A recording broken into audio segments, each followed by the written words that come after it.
আমার এই দাড়ি আমার রসুলের ডিজাইন, আমার মাওলার দেওয়া ডিজাইন, তোমারটার লগে তুমি তুলনা করো, আমার চাইতে তুমি বুদ্ধিমান কেমনে বুঝাই দাও আমারে। দাঁড়াও দাঁড়াও বেটা, বলো মিয়া।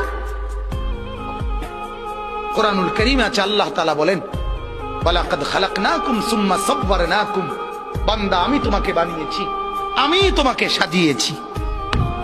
বানাইছে কে? সাজাইছে কে? এটা কোরআন। আল্লাহ বলে আমি বানিয়েছি, আমি সাজিয়েছি। আমার সাজের চাইতে উত্তম সাজ হইতে সিবগাতাল্লাহ, ওয়ামান আহসানু মিনাল্লাহি সিবগা। আল্লাহ বলেন বান্দা আমি মাওলার রঙে রঙিন হও, আমি মাওলার রঙের চাইতে উত্তম কোন রং ঢং আর হইতে পারে না।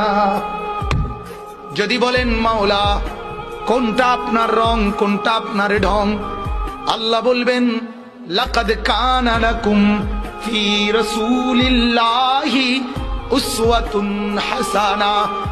আল্লাহ বলবেন বান্দা ওই যে আমার এক বন্ধু পাঠিয়েছি, যে বন্ধুকে 63 বছর জমিনে রেখেছি, যে বন্ধুকে 23 বছর দিবানিশি তোমাদেরকে দেখিয়েছি, বন্ধুর হাসি, বন্ধুর কান্না, বন্ধুর হাঁটা, বন্ধুর চলা, বন্ধুর আহার, বন্ধুর নিদ্রা, বন্ধুর চলন, বন্ধুর বলন, বন্ধুর আচরণ, বন্ধুর উচ্চারণ, ওইগুলাই হচ্ছে আমি মাওলার রং আর ঢং।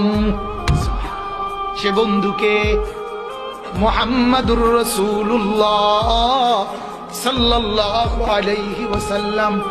আল্লাহ বলেন বন্ধুকে দেখো, বন্ধুর মতো সাজো, আমি মাওলার মহব্বত পেয়ে যাবা। সুবহানাল্লাহ।